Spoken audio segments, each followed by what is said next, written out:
ओम शांति। हम मनन कर रहे हैं 1969 की अव्यक्त वाणियों का। आज 25 दिसंबर 1969 की वाणी का मनन करेंगे। बाप दादा ने अटेंशन खिंचवाया, अनासक्त बनने के लिए तन और मन को अमानत समझो। अनासक्त बनने के लिए तन और मन को अमानत समझो। बाप दादा को कहाँ बुलाया है और किस लिए? अभी कहाँ बैठे हो? मधुबन में तो हो, लेकिन मधुबन में भी कहाँ आए हो? फुलवारी में बैठे हो या महफिल में? बाप दादा रूहानी रूहों को देख रहे हैं और साथ साथ हर एक फूल से निकले हुए रूह की खुशबुएं भी ले रहे हैं। जैसे वह लोग फूलों से इसेंस निकालते हैं, उनको रूह कहते हैं। उनकी खुशबू बहुत अच्छी और मीठी होती है। तो यहाँ मधुबन में रहते भी आज रूहानी दुनिया का सैर कर रहे हैं। आप सभी को भी रूहानी रूप में देखकर, रूहानी रूप में रह करके हर कर्म करना है। आप सभी को भी रूहानी रूप में रह करके हर कर्म करना है। तब सर्विस में व कर्म में रौनक आएगी। अभी नवीनता चाहते हो ना? वह जैसे चल रहे हैं उसमें संतुष्ट हो। नई रौनक तब आएगी जब हर कर्म में, हर संकल्प में, वाणी में रूहानियत होगी। रूहानियत कैसे आएगी? इसके लिए क्या करना है? जो रूहानियत सदा कायम रहे। क्या बदलना है? हर एक ने भिन्न भिन्न बातें सुनाई। यह तो है मुख्य बातें जो सभी को पक्की ही हैं। परंतु रूहानियत न रहने के कारण क्या है? वफादार, फरमानबरदार क्यों नहीं बन पाते हो? संबंध की कमी, संबंध में कमी भी क्यों पड़ती है? निश्चय बुद्धि का तिलक तो सभी को लगा हुआ है। यह प्रश्न है कि रूहानियत सदा कायम क्यों नहीं रहती? रूहानियत कायम न रहने का कारण है कि अपने को और दूसरों को, जिनके सर्विस के लिए हम निमित्त हैं, उन्हों को बाप दादा की अमानत समझकर चलना। जितना अपने को और दूसरों को अमानत समझेंगे तो रूहानियत आ जाएगी। अमानत न समझने से कुछ कमी पड़ जाती है। मन में संकल्प जो करते हैं वह भी ऐसे समझ करके करें कि यह मन भी एक अमानत है।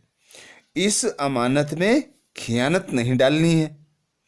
दूसरे शब्दों में आप औरों को ट्रस्टी कहकर समझाते हो ना, उन्हों को ट्रस्टी कहते हो, लेकिन अपने मन और तन को और जो कुछ भी निमित्त रूप में मिला है, चाहे जिज्ञासु है, सेंटर है व स्थूल कोई भी वस्तु है, लेकिन अमानत मात्र है। अमानत समझने से इतना ही अनासक्त होंगे, बुद्धि नहीं जाएगी। अनासक्त होने से ही रूहानियत आएगी। इतने तक अपने को समा पर मिटाना है। मिटाना तो है, लेकिन कहाँ तक? यह मेरे संस्कार हैं, यह मेरे संस्कार शब्द भी मिट जाए। मेरे संस्कार फिर कहाँ से आए? मेरे संस्कारों के कारण ही यह बातें होती हैं। इतने तक मिटाना है कि नेचर भी बदल जाए। जब हर एक की नेचर बदले तब आप लोगों के अव्यक्ति पिक्चर्स बनेंगे। इतने नेचर्स बदल जाएं, तब बाबा बाप दादा कहते आप लोगों के अव्यक्ति पिक्चर्स बनेंगे।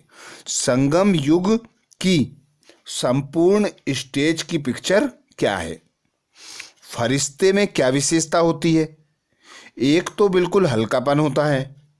हल्कापन होने के कारण जैसी भी परिस्थिति हो वैसी अपनी स्थिति बना सकेंगे।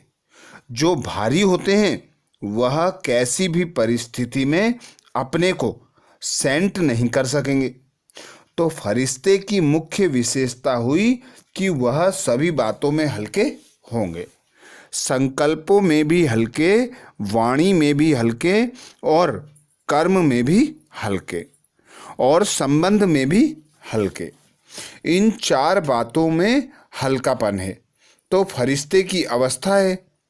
अब देखना है कहाँ तक इन 4 बातों में हल्कापन है। जो हल्के होंगे वे 1 सेकंड में कोई भी आत्मा के संस्कारों को परख सकेंगे और जो भी परिस्थिति सामने आएगी उनको 1 सेकंड में निर्णय कर सकेंगे। यह है फरिश्तेपन की परख। जब यह सभी गुण हर कर्म में प्रत्यक्ष दिखाई दें तो समझना अब संपूर्ण स्टेज नज़दीक है। साकार रूप की संपूर्ण स्टेज किन बातों में नजर आती थी? मुख्य बात तो अपने संपूर्ण स्टेज की आपे ही परख करनी है। इन बातों से इस ग्रुप का मुख्य गुण कौन सा है? वह ग्रुप था यज्ञ स्नेही और यह ग्रुप है यज्ञ सहयोगी। यज्ञ सहयोगी में तो सभी पास हैं, बाकी क्या करना है? ऐसी भी स्थिति होगी जो किसके मन में जो संकल्प उठेगा वह आपके पास पहले ही पहुंच जाएगा। बोलने सुनने की आवश्यकता नहीं, लेकिन यह तब होगा जब औरों के संकल्पों को रीड करने के लिए अपने संकल्पों के ऊपर फुल ब्रेक होगी। ब्रेक पावरफुल हो, अगर अपने संकल्पों को समेट ना सकेंगे तो दूसरों के संकल्पों को समझ नहीं सकेंगे। इसलिए सुनाया था कि संकल्पों का विस्तार बंद करो। जितनी संकल्पों को समेटने की शक्ति होगी उतना औरों के संकल्पों को समझने की भी शक्ति होगी। अपने संकल्पों के विस्तार में जाने के कारण अपने को ही नहीं समझ सकते हो तो दूसरों को क्या समझेंगे? इसलिए यह भी स्टेज नंबरवार पुरुषार्थ अनुसार आती रहेगी। यह भी संपूर्ण स्टेज की परख है। कहाँ तक संपूर्ण स्टेज के नज़दीक आए हैं उनकी परख इन बातों से अपने आप ही करनी है। यह ऑलराउंडर ग्रुप है। ऑलराउंडर का लक्ष्य क्या होता है? लक्षण है, लेकिन जो लक्ष्य रखा है वह कुछ और आगे रखना चाहिए। अब तक जो प्रैक्टिकल में उस हिसाब से कौन से राजे गिने जाएंगे? अभी के सर्विस के साक्षात्कार प्रमाण कौन से राजे बनेंगे? पुरुषार्थ से पद तो स्पष्ट हो ही जाता है। भले सूर्यवंशी तो हैं, लेकिन एक होते हैं विश्व के राजे तो दूसरे विश्व महाराजन के साथ अपने राज्य के भी राजे। अब बताओ आप कौन से राजे हो? शुरू में कौन आएंगे? विश्व के महाराजन बनना और विश्व महाराजन के नज़दीकी संबंधी बनना, इसके लिए कौन सा साधन होता है? विश्व कल्याण तो हो ही जाएगा, लेकिन विश्व के महाराजन जो बनने वाले हैं उन्हों की अभी निशानी क्या होगी? यह भी ब्राह्मणों का विश्व है, अर्थात छोटा सा संसार है। तो जो विश्व महाराजन बनने हैं, उन्हों का जो इस विश्व अर्थात ब्राह्मण कुल की हर आत्मा के साथ संबंध होगा। जो यहाँ इस छोटे से परिवार सर्व के संबंध में आएंगे, वह वहाँ विश्व के महाराजन बनेंगे। अब बताओ कौन से राजे बनेंगे? एक होते हैं जो स्वयं तख्त पर बैठेंगे, और एक फिर ऐसे भी हैं जो तख्त नशीन बनने वालों के नज़दीक सहयोगी होंगे। नज़दीक सहयोगी भी होना है तो उसके लिए अब क्या करना पड़ेगा? जो देवीय परिवार है, उन सर्व आत्माओं के किसी न किसी प्रकार से सहयोगी बनना पड़ेगा। एक होता है सारे कुल के सर्विस के निमित्त बनना, और दूसरा होता है सिर्फ निमित्त बनना। लेकिन किसी न किसी प्रकार से सर्व के सहयोगी बनना, ऐसे ही फिर वहाँ उनके नज़दीक के सहयोगी होंगे। तो बाप दादा कहते, ऐसे ही फिर वहाँ उनके नज़दीक के सहयोगी होंगे। तो अब अपने आप को देखो, विश्व महाराजन बनेंगे ना। नंबर वार विश्व महाराजन कौन से बनते हैं, वह भी दिन प्रतिदिन प्रत्यक्ष देखते जाएंगे।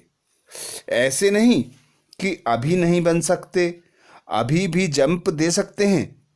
मेकअप करने का अभी समय है, लेकिन थोड़ा समय है। समय थोड़ा है, मेहनत विशेष करनी पड़ेगी, लेकिन मेकअप कर सकते हो। विश्व महाराजन के संस्कार क्या होंगे? आज बाप दादा विश्व महाराजन बनाने की पढ़ाई पढ़ाते हैं।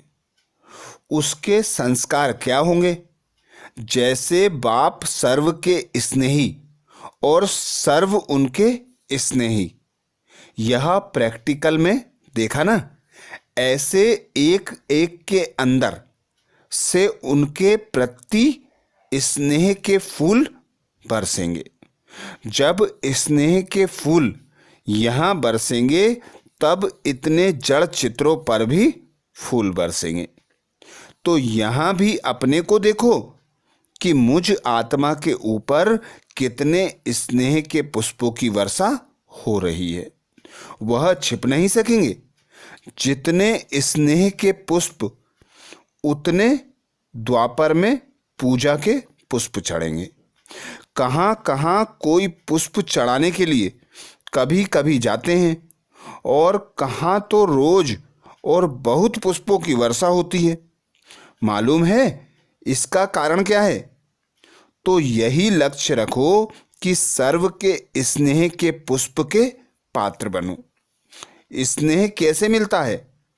एक एक को अपना सहयोग देंगे तो सहयोग मिलेगा, और जितने के यहाँ सहयोगी बनेंगे, उतने के स्नेह के पात्र बनेंगे, और ऐसे ही विश्व के महाराजन बनेंगे। इसलिए लक्ष्य बड़ा रखो। आज एक भक्ति मार्ग का चित्र याद आ रहा है। आज देख भी रहे थे तो मुस्कुरा भी रहे थे।